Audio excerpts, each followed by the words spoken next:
ఒక అడవిలో సింహం మధ్యాహ్నం హాయిగా నిద్రపోతుంది. ఆ ప్రాంతంలోని చిన్న ఎలుక ఆడుతూ దాని దగ్గరకొచ్చి అది అంత పెద్ద జంతువని గ్రహించక దాని మీసాలతో ఆడుతూ దాని బొజ్జ మీద గెంతసాగింది. సింహానికి నిద్ర చెడి కోపం వచ్చింది. ఏయ్, ఎవరది? నేను నిద్రపోతుంటే నన్ను ఇంత విసిగిస్తోంది అని గట్టిగా గర్జించింది. పైగా ఎలుకని తన చేత్తో గట్టిగా పట్టుకుంది. ఆ బుజ్జి ఎలుక హడలిపోయి, నన్ను వదిలిపెట్టు, నేను నీకు ఏదో ఒకరోజు సహాయం చేస్తాను, మా అమ్మ నా కోసం చూస్తుంది అని బిక్కమొహం పెట్టింది.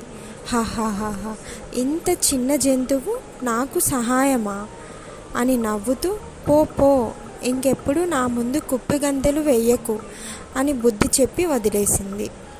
కొన్నాళ్లకు ఆ సింహం ఒక వేటగాడి వలలో చిక్కి సహాయం కోసం అరుస్తూ విలపించసాగింది.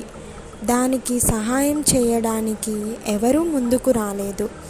కానీ ఆ చిన్న ఎలుక సింహంపై చాలా అభిమానం. అయ్యో, నా స్నేహితుడా!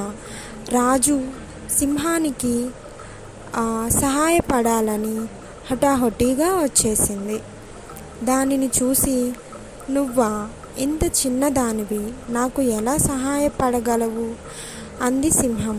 నా పదునైన పళ్ళతో ఈ వలను వేగంగా తుంపేస్తా, వెంటనే పరుగున మీరు తప్పించుకోవచ్చు అంటూనే చకాచకా తన పని కానిచ్చేసింది. దాని సహాయానికి చాలా అబ్బురపడింది సింహం.